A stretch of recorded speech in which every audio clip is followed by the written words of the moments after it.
Welcome back to Kevin Pollak's Chat Show. We're winding down the final episodes. Just a handful left. I want to thank my guest for being here today, of course.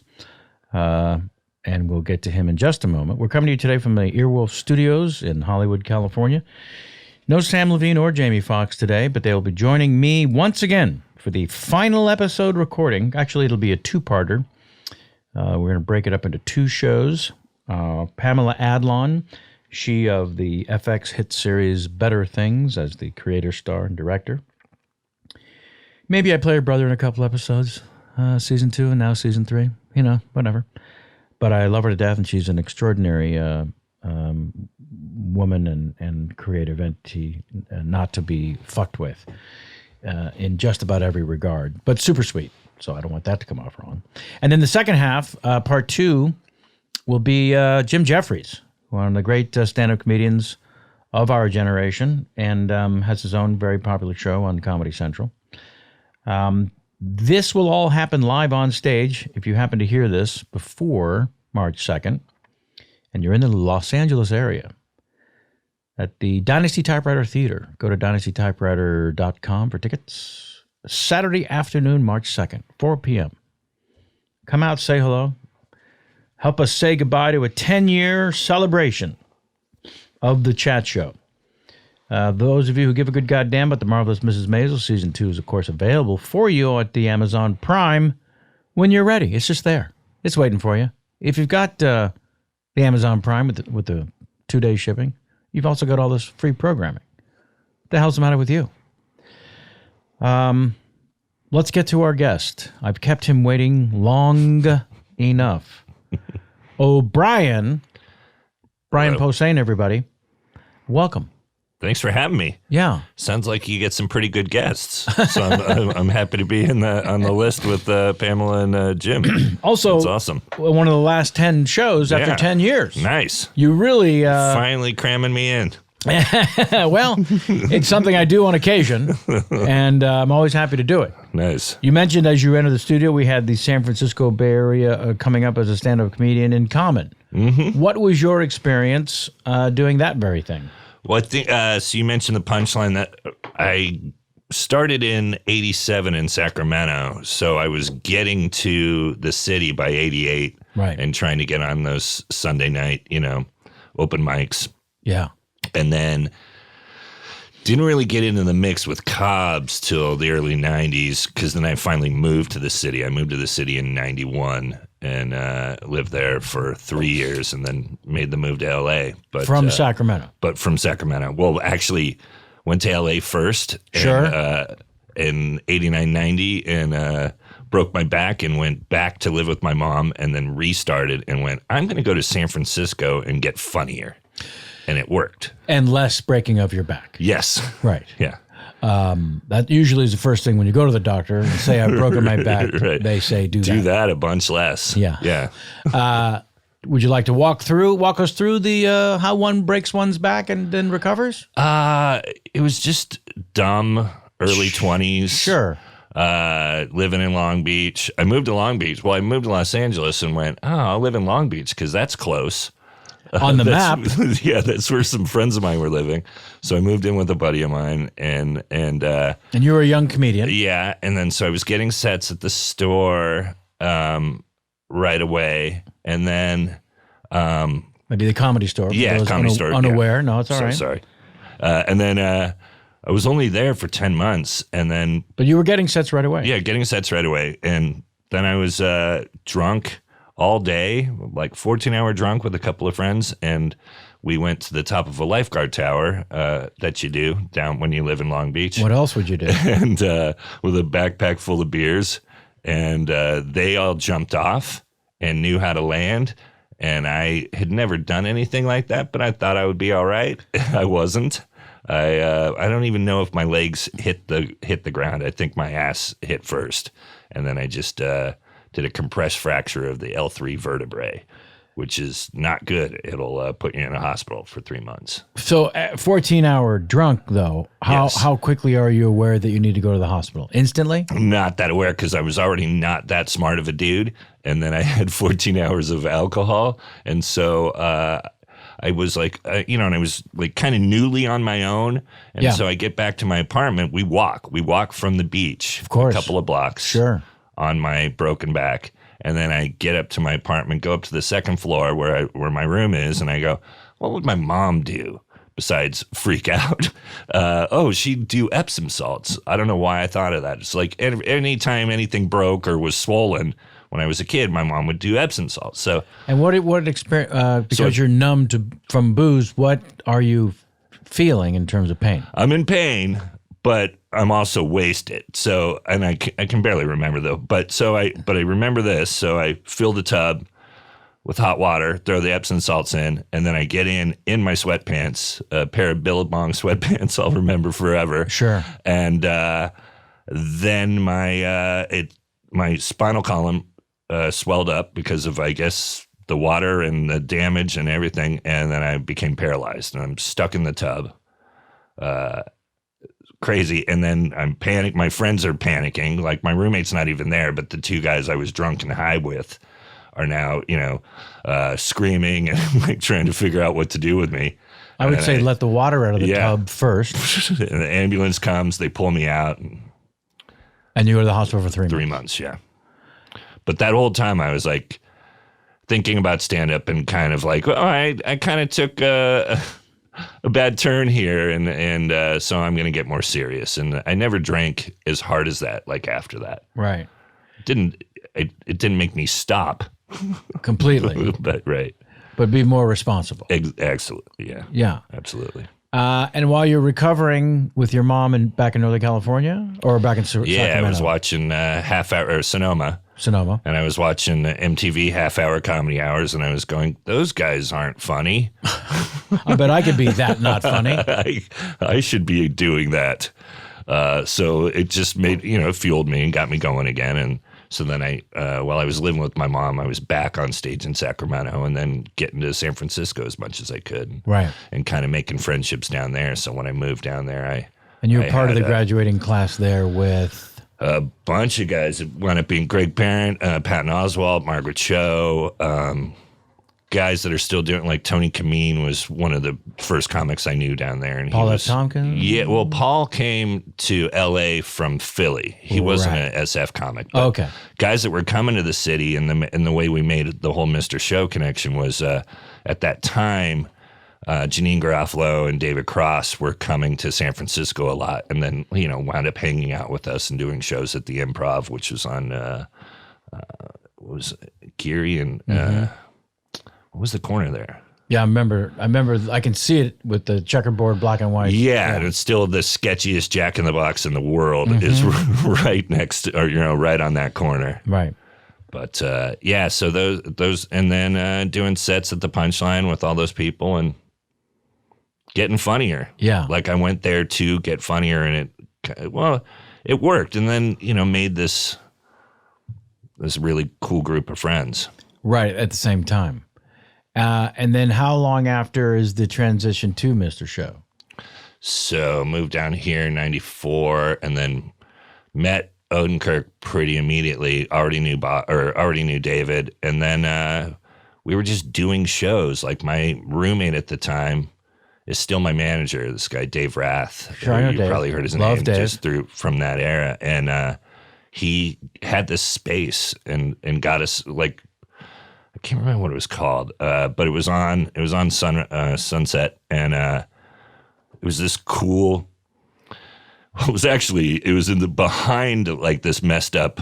You had to go through people partying and dancing to terrible music, but then there was this comedy room in the back that we had. But you had to walk through that pretty much. To get there? Yeah. But then there were shows with really funny people, alternative, like before it was called that. Sure. We were just kind of doing whatever we wanted to do. Right. And, some nights it was stand-up and some nights it was sketch. Okay. And then that's where, a lot of things came out of, but one of them being Mr. Show. Right. But like even Will Ferrell, Molly Shannon, people like that were doing things every night before they got on SNL. Is there a name for this place? God, now I'm not... Sam, do you remember? What was the name of the bar? Well, because it sounds like it's around the same time as the original Largo and maybe Uncabaret. It's even before all that. Okay. Yeah, before we got to Largo and before we got to Uncap. No, it's even before M Bar. Sam Guest M Bar. It had its own name. It was some shitty LA club, and then we were just in the background. So it's like word of mouth that people would find out. Well, if behind this shitty dance club right. is a comedy space that people are doing crazy, weird, fucked up, funny stuff. Mm-hmm. Yeah.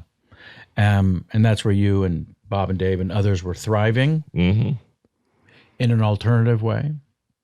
But you were also doing sets again at other I was. places, Well, when I or- moved here, or I was trying to get to, were you focused? Bud was getting me up, so I was kind of an improv guy when I moved down here. Okay. And so even like I remember at the beginning of like the alternative stuff, like I'm considered an alternative comic, but for me in the beginning, I wasn't. And like some of those people would be like, you're kind of a brick wall guy. And I was like, hey, Damn it. Yeah. I'm as weirdo as the rest of you. Yes. I can look at my notes. Yeah. And I can bring a notebook on stage and do the same thing and talk about my day. Yeah. But I'll have punchlines. Sorry to qualify again for listeners, but when you said I was an improv guy, you meant the Improv Comedy Club on Melrose. Melrose Improv. Because these days, of course, when you say I'm an improv guy, it means you do improvisation. Right. Well, all I meant was, as you know, and especially in those days, It was one or the other. It was one or the other, or the three. I was never a Laugh Factory guy. I've done sets there. Sure. But I did more, and the improv was always, especially that second time, because the first time I had done, when I talked about my first move, I was getting sets, and then I stopped getting sets at the store. Maybe there was the drinking. Yeah, I don't know. Yeah. Don't know what was going on. Right. Yeah. When I got to town, the people who had come through San Francisco, Seinfeld, Leno, and those types, who would say after I opened up for them or whatever, when you get to LA, we'll help you get some stage time with Bud at the Improv. And that's how I ended up just working at the Improv, Right. and never the Comedy Store. Really, to this day. Right. It was always one or the other for most people. There were a handful of couple who would go back and forth. And nowadays, I don't even know. People love the store. I'm lazy. I never leave Encino when I'm home because I'm still like kind of a road dog. And so when I'm doing stand up on the road, the last thing I want to do is do a set at home. I got to I'm that sure point you know the feeling. myself. Yeah. And I rarely work around town. Although I'm on the West Side, so I found this West Side Comedy Theater that I do stuff at from time to time. And now the Dynasty Typewriter Theater, which I'm very excited about. My pot-addled brain finally remembered the name of the place, the Diamond Club. The Diamond Club. Yeah, it was a terrible Hollywood club name. A dance club. Yeah, and we were in the back room there. Wow, fucking amazing. And it was owned by like the drummer for Stray Cats or one of those. It was one of those stories, like, Sure. Yeah. That's gives it at least some feeling. And the guy one of the owners, he was always sniffing, if you know what I mean. And you couldn't. He seemed like he had a cold. Couldn't figure out why. No, I knew why. We called him Sniffles, but really he was the guy that you went to if you needed to score some coke. Right. So when were you in San Francisco? When did you? I know this is. Well, I'm old, so I was there. When did you start? I entered the San Francisco International Stand-Up Comedy Competition in 1978 as a 20-year-old. Cool. The youngest competitor in the history of that competition, which had only been around for 2 years. I did it in 92 and 93. Yeah. So Robin historically came in second place in 76. Oh, wow. Yeah, second place. Dana Carvey won in 77. So who won in 76? Who beat Robin Williams? I want to say, we'd have to look it up. I want to say they probably tell people all the time. For a while. Whoever Yeah. it is. Yeah, as the guy did. I beat Robin Williams. Yeah. I mean, when I came in second, the guy Jim Samuels who won. Oh, yeah. May he rest in peace. Very funny. But I did all the impressions and it was crazy crowd pleasing. I realize now it's a parlor trick and talk about that in my act now. when you can recreate someone that people love. It is, but as a fan, I can't do that stuff. Sure, but that's the thing about a parlor trick. You have to make everyone feel like they can't do it. No, but you were good at the voices. Well, but it's you made a crew anyway. You have that ear or you don't. Right. I think. I'm not even trying to downplay it. It's just something I made peace with over time. But because I was at the time in 1982 when I came in second, there was audible boos in the people booing in the audience. Because what they would do is they would put the first and second place people side by side as an announcement. Let's bring up our last two and announce who the winner is, right? So now we're standing side by side, Jim Samuels and I, and the crowd is getting worked up as to who the crowning king will be that year. Who are they booing? Well, they said, and second place is Kevin Pollak. And so the boos were for no, he should have won. Oh, okay. And so I felt instantly horrible for, why would you do that? That's a weird way to do it. No shit. Was that always John Fox? The comedy competition, I think, was either created or co-created by John Fox, the promoter. Right. And so I was born in San Francisco, raised in San Jose, and then when I was 20 years old, after competing in that comedy competition, decided I would move back to San Francisco full-time to take on stand-up. Because even though in San Jose I was doing stand-up comedy from the age of 17, where there were music acts, like shit kicker bars with bands, or sometimes the restaurant would have a duo in the corner, and I would go on during their breaks. What years were you in San Jose? Doing stand-up? Or living? Oh, you were child. I was there 70 through 74 because we lived in, I was born in Redwood City and then lived there and then moved to San Jose. And how old were you from 70 to 74? I would have been 5 to 8. Yeah, so you weren't allowed into the places I was performing. No. I started performing probably in 75, 76. Oh, nice. Yeah, so... I didn't start going to clubs for a little while. But as a 9-year-old, what comedians were you connecting to? Oh, who was the... Smothers Brothers. George Carlin, I always thought maybe? Was funny. Carlin I didn't get into till later because that must have been junior high. And then when you heard those words. Yeah. But Smothers Brothers were pretty hip to a 9-year-old. Yeah, and then on TV a lot. It was whoever was on TV. But so was Albert Brooks. Yeah. I mean, there were people on TV that would blow your mind if you knew what the fuck was going on. Right. Which came later once I started watching, comics on Carson and that kind of thing. I mean, there's a YouTube video of Albert Brooks on Flip Wilson doing the that was the name I was trying to remember. So I did watch Flip Wilson. The bit with the dummy, a ventriloquist bit. Oh, wow. Where he's drinking and smoking, and it's not going well. Because that's the thing ventriloquists would do. Yeah. That they could throw their voice while drinking and smoking. Right. So Albert was people don't really know who the comedians were. So when he's introduced, no one in the audience at the live taping anyways, or maybe even watching at home, knew he was not a ventriloquist. So he would come out, hi, how are you? This is whatever the dummy's name was. Don't call him a dummy. And then it would just go horrible. I remember one point he just sort of threw the what do you call them? There's the name not dummy. They are, Sam Levine knows this. The doll? Nope. There is a very serious name if you're in that trade. That's ridiculous. Of course there is. So he threw the thing down, and out of frustration, I just remember in the course of the bit thinking, this guy is not a ventriloquist. He's the funniest comedian that's ever been. Figure. It might be figure, character, something. Do you remember Jeff Bolt? You must. Sure, of course. Yeah, Jeff Bolt had a great bit where he would do a hand puppet. The hand puppet. Oh, killed me. And then killed me. Yeah, I saw it on TV, and he became a hero of mine at the end of the 80s. I thought that he was so funny. Jeffrey Bolt. I was a huge fan, always have been. And but he would be talking through the puppet, and then he'd have an argument and then the puppet would he'd start to lose his mind, and the puppet would be by his side, and he's now dropped his hand, and he's still doing the puppet voice, and it was the funniest damn thing. And the puppet had a very high pitched squeal. Yes, and he would lose passion and steam and confidence while doing it. Yeah, because he was so frustrated and put down by the puppet. Or just incredible. Put out, and I remember his speaking voice would just sort of peter out as the puppet. He won the contest around then, the Bay Area, because he was also a Bay Area guy. Yes, that's how I knew him. Yeah. Yeah, for sure.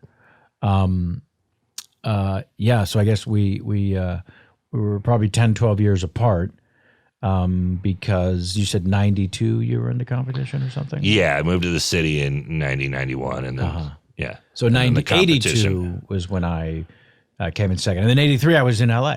So just a year later, I was like, all right, we're doing this. Right. And the scene in 83, it was just a right before the gold rush of stand-up comedy, which is like mid-'80s to late 80s. So the Improv wasn't even yet. That's the place where they shoot Evening at the Improv. Right. That hadn't even started. So, but the other guys, it had to be like, was it Leno yet? Or Leno and Paul Reiser. Yeah. Reiser, yeah. And that era, which was. And then you also knew Rick Overton from the Bay because you guys wound up doing Willow together, right? Or like, were you friends? I didn't know. We met. Because he was also a Bay Area comic. We met through another movie that no one saw. Thankfully, I don't even think you can find it. But Dino De Laurentiis' company, someone in the company, decided to remake It's a Mad, Mad, Mad, Mad World, but also rip it off and not call it by that name. What was that? Because I love the original. Yeah, of course. They just ripped off the idea, and they hired a bunch of comedians the way that film had hired comedians, and that's where I met Rick Overton originally. That wasn't Rat Race. No, that was later. Way before. Yeah, that was later. Yeah, way later. Yeah. It was called $1 Million Mystery. And the gag or the hook was in the film, all these people would be on a race to find that a guy dies and says there's money hidden in these glad bags at 3 different locations. So in the film, we find 2 of them, but we don't find the third. Oh, of course. And the audience is told, if you find the third, you'll win $1 million. And did you even ever play a theater? There are clues in the film. It played in the theater. There are clues in the film, and if you figure out the answer, you fill out a card on the way out, and the winner will win $1 million. And there was a winner. Turned out, I don't know, let's say 1,700 people saw the movie. 1,100 of them figured it out.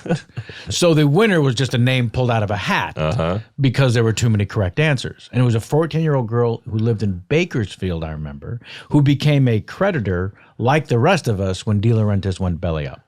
Nice. She never got the $1 million. Fantastic. Of course. What a business. That's a great story. Yeah. Amazing. So Rick and I met on that. And then he had already done 1 or 2 movies with Ron Howard directing. And so when Ron Howard was directing Willow, Ron Howard said to Rick Overton, I want to team you up with us, with 2 of you guys are going to be the brownies. You're like the C-3PO, R2-D2 sidekicks to our hero.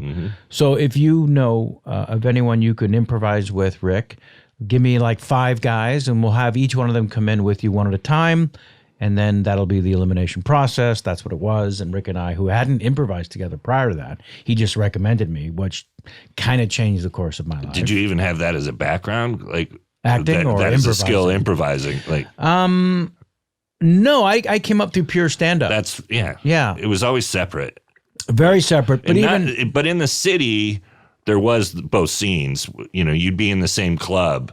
Yes. With people that were doing. Yes. And I had improvised on my feet as a stand-up comedian forever, seemingly, because I sort of been performing since I was preteen. And I was just in my probable strength, other than the freak ear, was absurd stage confidence, like weirdly naturally born to be there. And Marty Cohen, who was a big shot of successful comedian in San Francisco when I came up in 81, 82, saw my act and said, when your material catches up with your confidence, you're gonna do very well. Nice. Because sort of a compliment. Yeah, exactly. Thanks. It was a great way of saying start writing. Yeah, right. You're too comfortable on stage to not have an act. Right. Is really what was helpful. And so Rick picked 5 people, and he and I improvised, and Ron Howard picked me, and he and I were the brownies. And some big anniversary came up recently. I was being tweeted at quite a bit. So I guess it was a 30-year, maybe. Does that make sense? 88? Would have been 88? Yeah. Yeah, I think that's right. It was 88. Yeah, there were world apart, the stand-up and the improv scene. So what was your involvement in improv? Or just sketch? It was sketch, and it just came from it more a love of it, but then also at the end of around 93, 94, even in San Francisco, it felt like the boom was ending. Well, it was. And so clubs were going away. Road clubs were dying. I wasn't really at the position where I couldn't even middle yet. I was opening around the Bay for like Greg Proops and guys like that. Yeah. And I would do these, road gigs and go to Walnut Creek or go, up to Sacramento and things like that. But I wasn't going to make a living off of it, and I knew it. And so I just went, I got to move to L.A., but I also got to figure out this skill. I got to, see if I can even do this. So I just started writing sketches, and I lived with Patton Oswalt at the time, and he and I were both writing things and, writing live sketches and then writing, pre-tape stuff and then even shooting things in our living room. And with the idea of, I've got to make this move. And then I got a job at MTV writing for a new show, and then moved down and just subletted my place in San Francisco with the idea of I might come back. Sure. But then I never did. And then just, started getting up at the Improv, but then also writing sketches. And so when Mr. Show came up, I already had a couple of ideas, and they did the first 4 episodes by themselves. Just Bob and David wrote everything, but had us all come in. Like the group that wound up being the writers in the second season, we all came in. It was Bill Odenkirk, Paul F. Tompkins, Jay Johnston, and myself. We all kind of came in and read their scripts and went, God, this thing's going to be amazing. Like, yeah, sure. I knew it was going to be not a hit, but I knew it was going to make an impact. Smart and funny. Like it just felt like weird. Yeah, and I'd grown up with SCTV. Like SNL was the first thing I saw, and then Monty Python and SCTV after that. Yeah. But I was more into SCTV. Mm-hmm. I don't know what it was. I guess the sensibility, but just that group of guys. Yeah, I was really into them, and thought that we would I felt like we were going to be a niche like that. Mm-hmm. Yeah. Even before I started writing for them, I was like, because I got to act in the first season and be in these sketches, and I was like, this is the funniest shit. And yeah. And there must have been a sense of that on set. There was. You don't know what's going to happen, but both those guys are real confident, never cocky. Bob and David were, they're smart, and they're super funny, and they know that, but they're not dicks about it. Yeah. But Bob, even on this show, admitted to being a little bit of a self-sabotage in terms of his being tough on himself and everybody around. Oh, yeah. Yeah. Well, and we're all socially retarded, too. Like, how we even ever, became friends and got along. Like, time Bob and I met because we were at the Virgin Megastore on Sunset, and I was shopping, and I had long hair at the time, and I'm wearing there was this Seattle record label called Sub Pop, and I had this Sub Pop jacket on, and it said "loser." So Bob sees this, this grungy dude, and goes, "Hey, I think you know David Cross," and introduces himself. I'm Bob Odenkirk. I know who he is because I'd already seen the Ben Stiller show, and I thought it was amazing. Right. But I'm, especially at that time, I've grown up a lot, but I just was socially an idiot, so I just kind of blew him off. Like, he goes, "Hey, man, I'm Bob Odenkirk." And I'm like, "Nice. All right, well, I'm going to go over here and look at music." And he was still, he still wanted to meet me from that. He was like, "Well, I'm kind of a dick. This guy's kind of a dick. Maybe we'll be friends and write hilarious stuff together." Right. It is astonishing that you're both able to see through that. Yes. Yeah. Or see like-minded. A lot of that, like Greg Barron I mentioned earlier, we hated each other the first time we met because he brought me on stage and he mispronounced my name. Sure. And, How did he say it? Like Posehn or Posehn or, any Yeah. We both have had our names. Yes, I'm sure. Polak. And so he was in my hometown. He was in Sonoma, and I was recouping. At my mom's house, and I'm working on material, and I'm getting up. I'm going to Sacramento almost every night, driving and doing sets, and then here's my one set in Sonoma in front of my old friends. And so all these guys came, and Greg has kind of a rough set. And then he mispronounces my name, and these dudes all turn on him. They're all screaming, "It's Posehn!" Yeah, fucking And then I go up and I destroy because I've got their energy. Sure. And I go after him, which is not even my thing. It wasn't then, but I was just cocky, and I went up and I made like What is whoever this this guy, guy's this fucking douchebag, Yeah. And then I do the set, and then Greg goes back to San Francisco and meets a guy who knew me and said, "Hey man, this Brian Posehn, he's kind of a dick." And the guy's like, he is, but he's funny and you get to know him. And then we became pals. But, that is great. But yeah. Yeah. And no, the point is. And I walked away. It was like, who was this jock who couldn't get my name right? You know? Right. This Marin douchebag with the frosty tips. Yeah.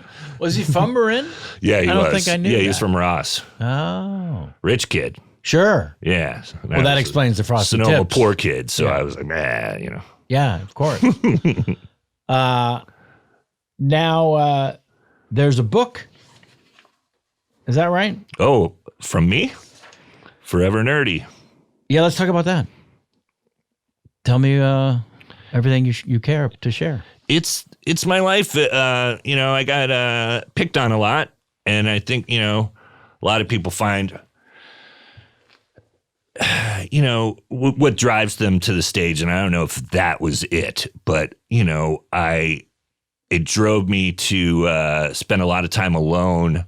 And then obsessing about things. And one of them was comedy. And then, there was heavy metal and there was comic books and then all these other things in films and, Jaws and then later Star Wars and these things, these milestones for me. And that's what the book is really about. It's about, it's coming of age, Bay Area kid, and then moving to Sonoma. Because I didn't get picked on in Redwood City or San Jose because I was little and you don't make fun of a 9-year-old. But when I was gawky and 11 and 12 tall. And then and starting to get taller and skinny and bowl haircut and just a dork, that's when I got made fun of in Sonoma. And so it talks about that whole thing, but then also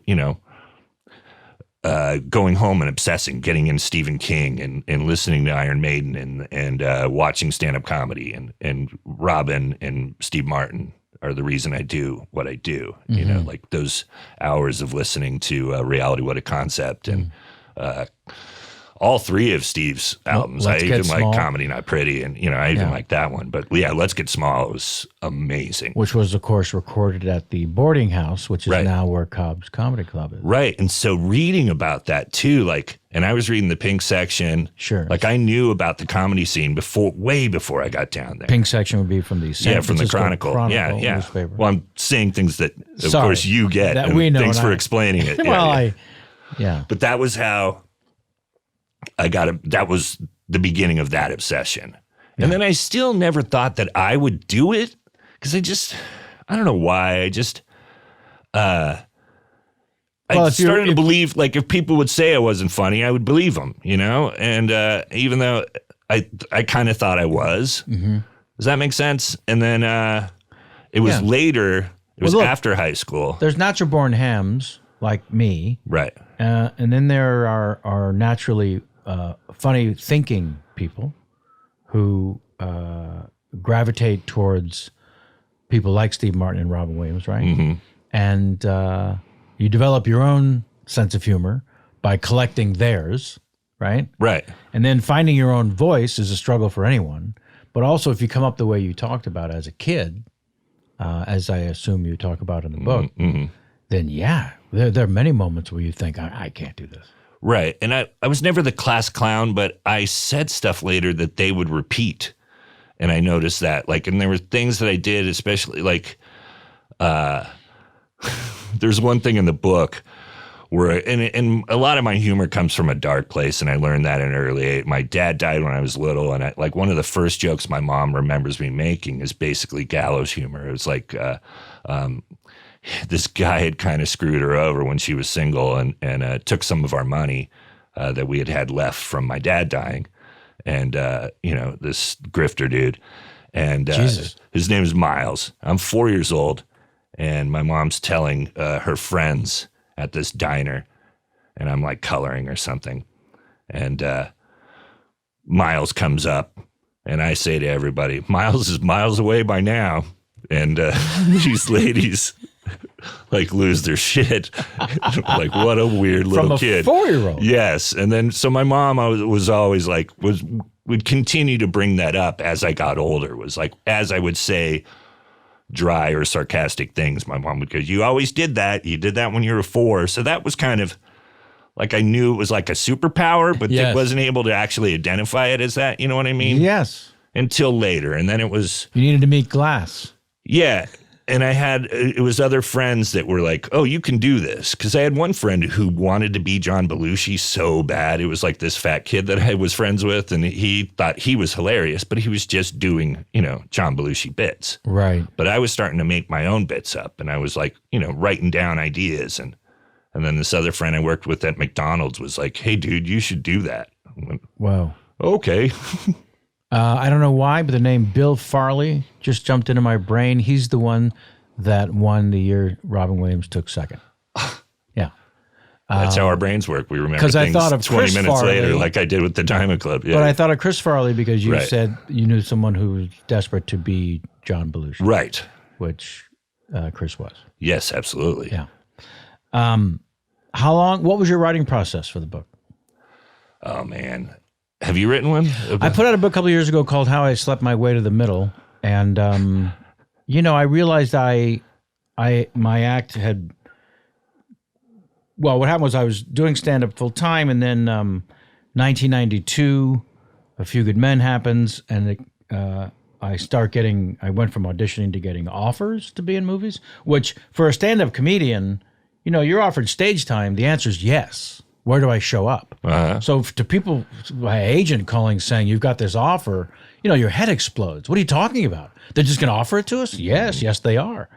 I just said yes to everything. Consequently, I did like 40 movies in the 90s, 6 of them very good. So horrible batting average. Right. But I don't know from saying no. I don't even know what it means. Right. You get an opportunity? Yes. Yeah. But because 1992 that began, as stand-up comedy, the gold rush was dying in 92, 93, 94, I drifted away from it and started doing these movies. So when I came back to stand-up around 2000, I kept doing corporate dates here and there just to keep my toe in it, but of course, writing nothing new. So when I decided to come back in 2000, I thought, I got to write a new act. What am I going to do? And then I realized, well, I've been writing these Carson appearances and Leno appearances and Letterman appearances and Conan appearances where I'm passing off material in the guise of conversation. I never did stand-up on the shows. It was always on the couch. I love so I would paneling. write. It's so fun. Yeah, of course. Yeah. But I would write anecdotes. And then during that time, I was doing these movies. So instead of doing an impression of Jack Nicholson, I would do Jack Nicholson impression from working with him on A Few Good Men when Right. my mom came to visit the set and he hit on her to embarrass me. So now I've got a self-deprecating story that also involves this impression that isn't just about doing an impression. And then I realized when I sat down to write this new act, wait a second, I've got all these notes from all these stories that are mine, that I did on these talk show appearances. And I realized I had, gathering them all together, I had 45 minutes of material. I had this instant act, basically. Right. And so my act became book, those storytelling. So when I got to the book, it was because someone saw my act and said, that's a book. You should really share all that in a book. And I said, I don't have time to write a fucking book. And he said, well, no, I've got a ghostwriter. And I said, I can't have a ghostwriter write my stories. He said, no, he's a journalist. And what'll happen is you guys will do 10 or 15 Skype sessions. Right. And as a journalist, he'll ask you questions that will set up your stories. And so he'll record the Skype sessions of you telling your stories. He'll transcribe your stories as you told them, Right. without editorializing. He'll send those to you, and then you edit your own stories. So I found this to be magic because for a comedian, the best version of our stories are the ones we are telling, not writing. Absolutely. Right. Yeah. So I had edited transcripts from me telling stories, and so it was super fucking easy. So I recommend Mine wasn't. it. Yeah, I recommend it for others because it just changes the whole thing. Mine was the hardest thing I've ever done. Of course. And I had to apologize to my wife and son when I was done because I was like, I just spent like 10 months kind of Locked freaking away. out. Well, yeah, around, but like eating meals with them, but thinking about other, Yeah. and then as soon as they went to bed, I'd spend, all night. And then I wouldn't drive him to school in the morning. And he was so used to it because I'd be sleeping, all day. Sure. And just my schedule got really crazy. And then, and he's a funny kid. So since it was called Forever Nerdy, he immediately went, "Did you call it Forever Nerdy because it took forever to write it?" And I was like, "All right, jackass. Like, thanks." How old was he when he said that? 7. Okay. So 7 or 8. Yeah, so he's 9 now. Yeah, he's got Acorn that has power. not raced Yes. from the tree. I'm very happy about that. Yeah. But yeah, it took about 9 months, and then the rewriting took another 2 or 3. And Sure. I went way over my, 6 months is what it was supposed to take. But they Right. told me it happens all the time. My editor, he goes, "I shouldn't be telling you this, but I had a guy take 7 years." And I was like, "Oh, good. You're Well, way I won't ahead. do that." Yeah.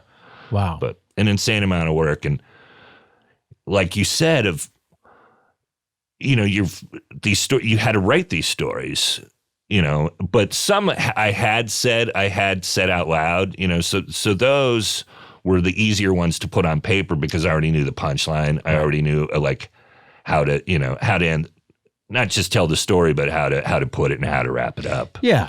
But then the other stuff was just like going through my brain of like, where were we, when we moved and all that stuff, but then also finding these stories, the details, but then what's funny about these things, trying to, because I just didn't want it to be too, there's also some depressing stuff, and I was kind of worried about keeping it light. Sure. That was a big thing, especially going through. Right. There's a lot of like shitting on my mom too, but then like, hey, but she also did this. Right. Like, Sure. Yeah. I mean, it's interesting because I think people want to hear the tougher stuff. They want to read the tougher stuff as much as difficult and maybe self-analyzing and self-editing as I you want may to be have in my been. therapy a little bit, and I wasn't going at that point. I've gone on and off my whole life, but during that it was just like kind of pouring all this stuff out, and then realizing that I did go a little rough on my mom at times. So I was like the rewriting process, and there was even an editor that went, "Are you sure you want to say some of this about your mom that's still alive?" And I'm like, yeah, sure I do. And then I went, no, maybe you're right. Yeah. I had this story about Kevin Spacey when we worked on Usual Suspects, and nobody really knew Kevin, who he was and what he was all about. He was just a character actor like myself, really. But there was one weird fucked up thing that happened during production. And so I told the story to my editor and publisher and said, I feel like because this happened and because there are witnesses that it happened, people should know. And the editor and publisher said, "Yeah, but you don't want to be the person who outs Kevin Spacey, do you? Or anyone, really. Right. Let them come to that on their own time and terms." And so I acquiesced. But there was a story about Michael Clark Duncan, just being a dick on the set of Whole Nine Yards, but a very funny outcome that I told a few friends in passing. And so I put that in the book. And then 6 weeks before the book was going to come out, Michael Clark Duncan passed away. And so the publisher editor calls and says, "You sure you want to keep that story in there?" Because he was beloved. Right. Right? And I said, I thought for 4 seconds and said, "You don't get a pass for dying." And that story's in the book.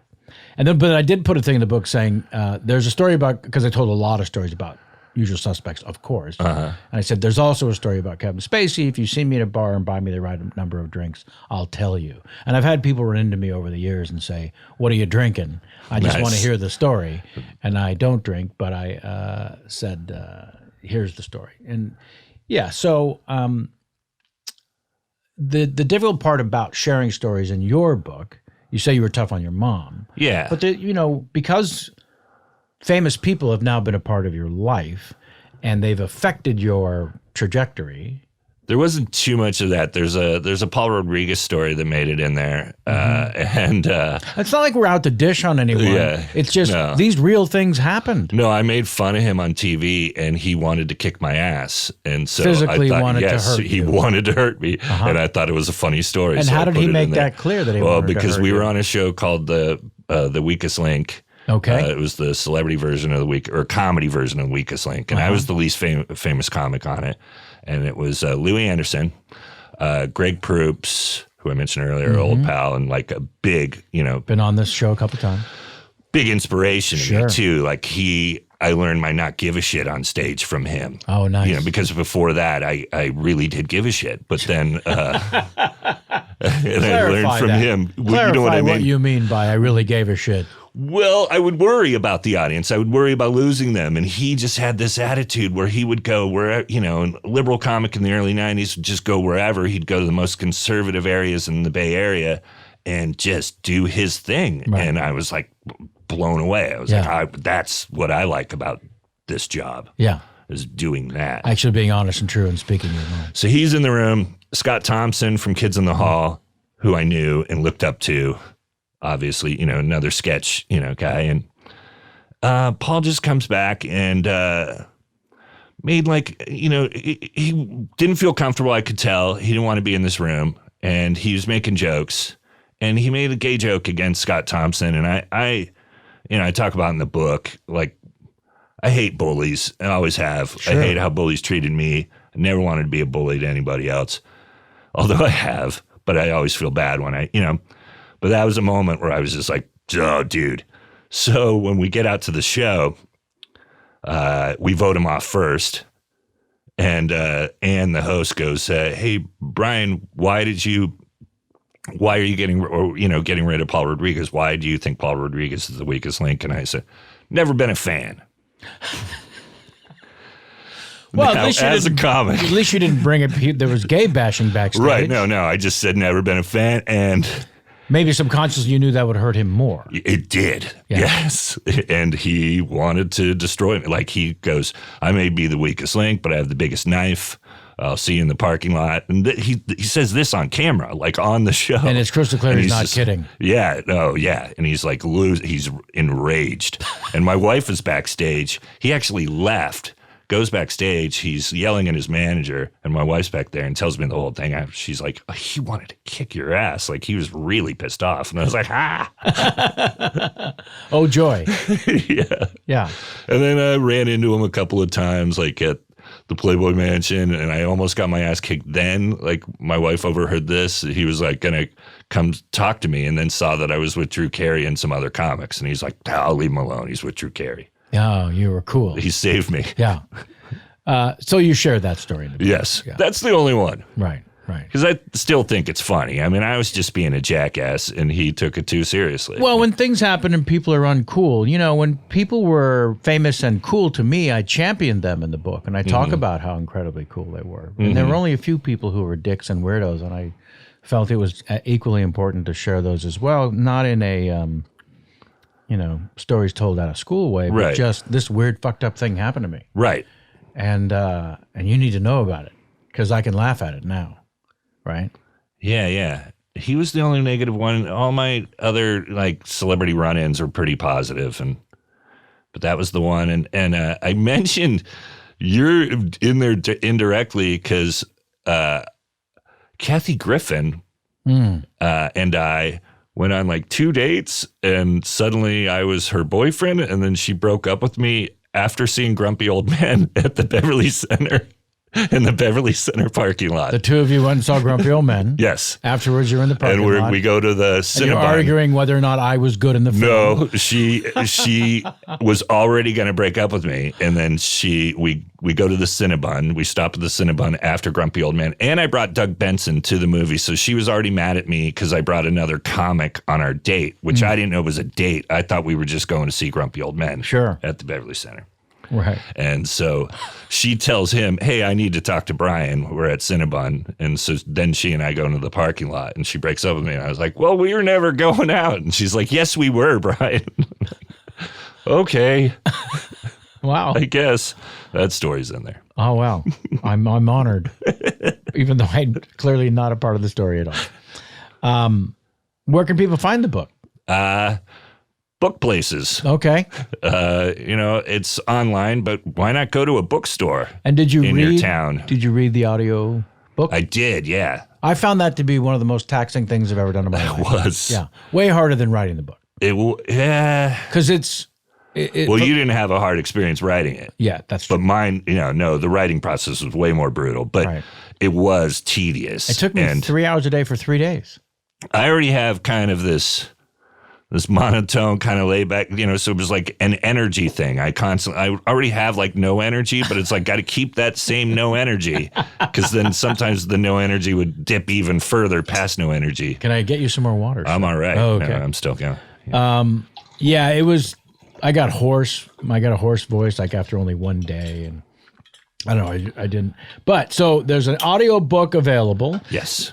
Digital downloads through various devices. But go to a damn bookstore. Seriously, go get it and hold it in your hand and look at pictures of me and my family and times when I met Rush and Mark Hamill and Princess Leia, for Christ's sakes. Yeah.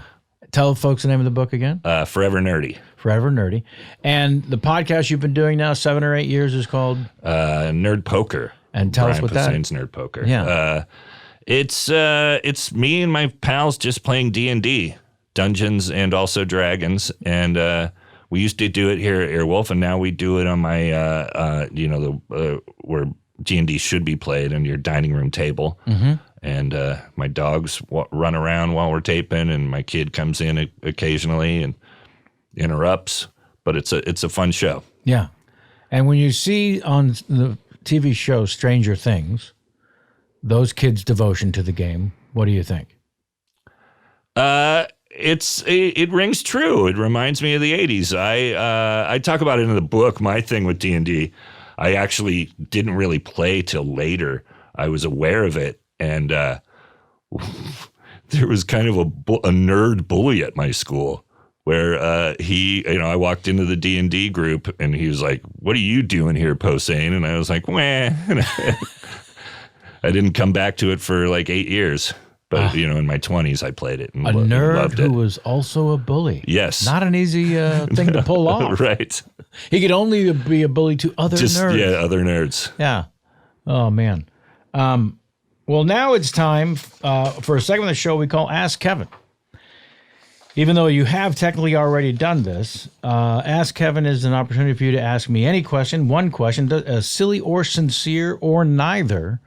Really no reason for it to be important, but if there's any question, you're allowed to ask one. Favorite Johnny Carson story? As a participant?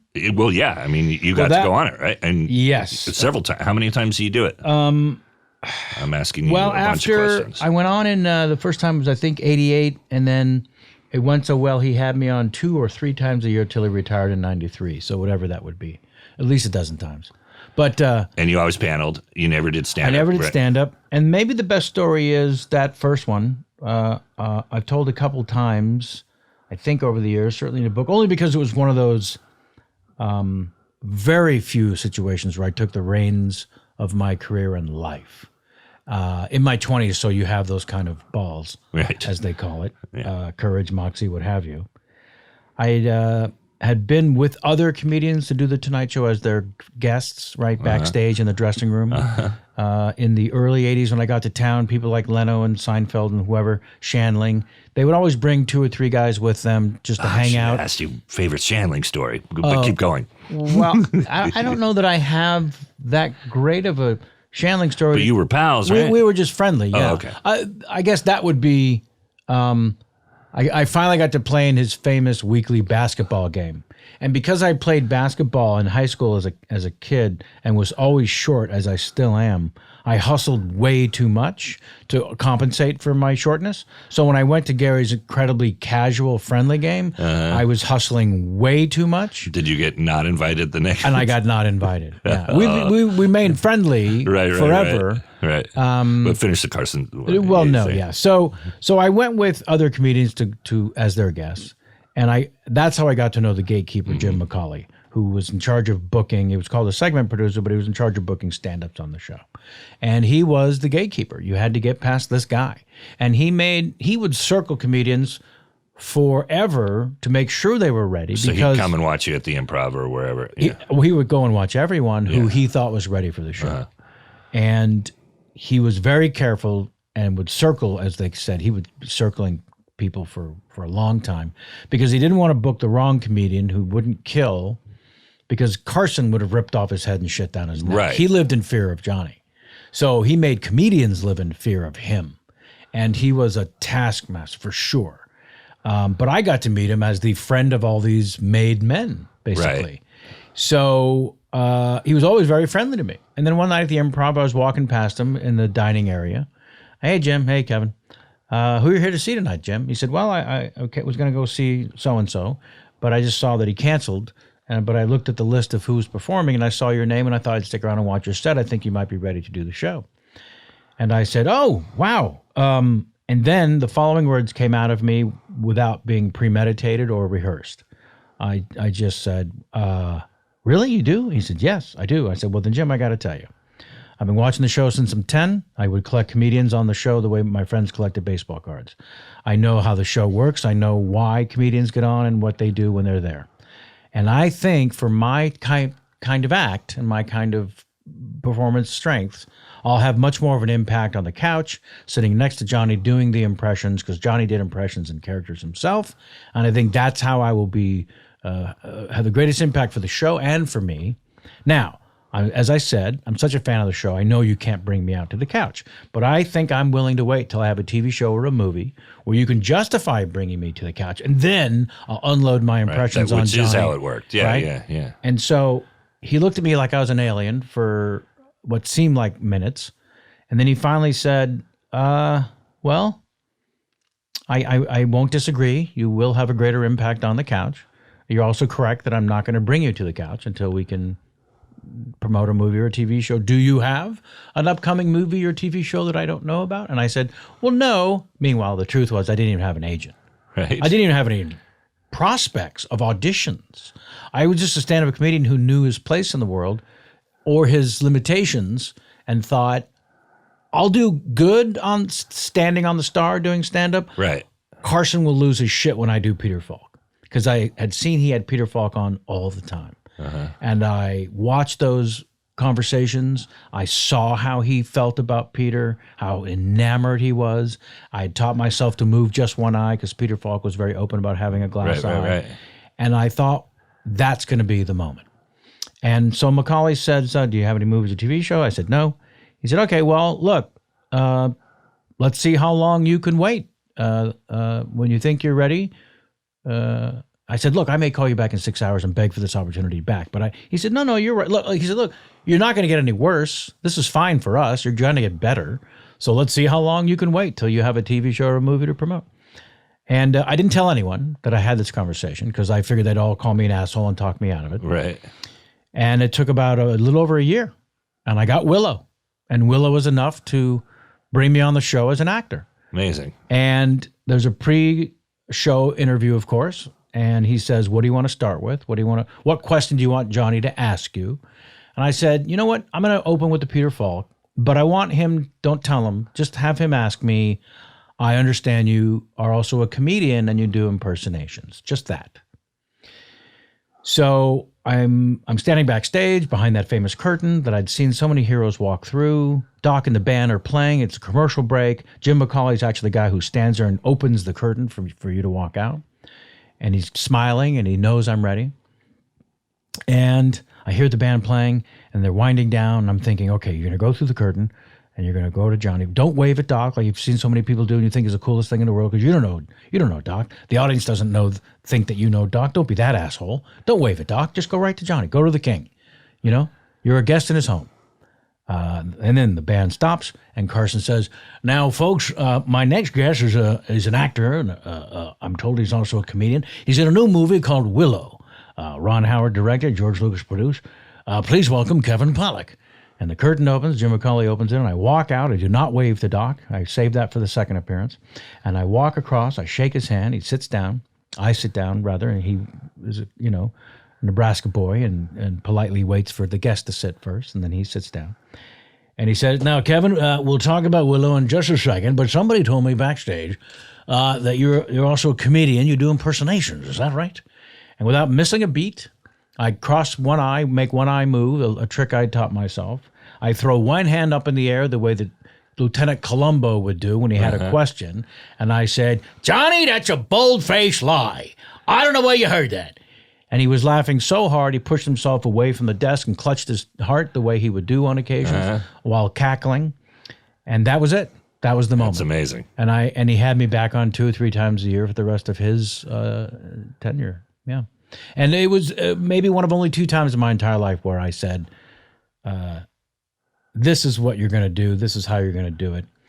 But I also have to admit, there was a part of me that was fearful and was insecure in protecting myself from doing the stand-up and it not going well. So here was this golden opportunity to be on that show. And there was a part of me that knew, you got to be spectacular. There's no fucking way you want to go out there and just okay. Yeah. Right? And I wasn't a 6-minute comedian. And to do that show, you had to have a tight 6 minutes that weaved perfectly and connected perfectly, began and ended perfectly. And I just wasn't that. I was meandering in things. Yeah, you may have never gotten it. Like if he just watched you do sets and 100%. like didn't see the set. Yeah. You know? Oh, of course. Yeah. That's crazy. Yeah. There's your answer. But so out of, fear, but you also knew, what your strengths were. I never really, it wasn't premeditated or rehearsed. So when I was saying this shit to Jim McCauley, there's definitely a part of me. Were you kind of shitting your pants? Of course. Yeah. But there was also part of me, as I was speaking, that was saying, he's not going to go for this. Right. He's not going to bring you to panel. Yeah. What are you, an idiot? Right. And then when he said, I'm willing to wait as long as you are willing to wait. So let me know. And there were times during the year plus that I, almost caved and said, what are you, a fucking jackass? Go to the Tonight Show. All right. And now it is time for Kevin's pop quiz.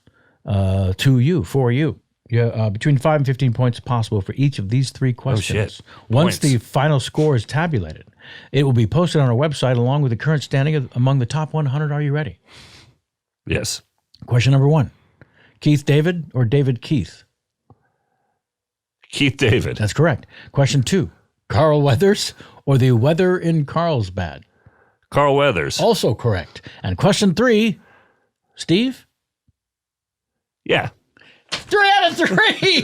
Once again, Sam Kiefer in the engineer's booth is losing his mind because the guest got all 3 correct. That puts you in the top 5 of the top Almost 100. Didn't. It could have gone. Oh, it could have gone either way. Exactly the opposite. That's exactly right. We've seen it go horribly. And congratulations. Thank you. That's as good as that gets.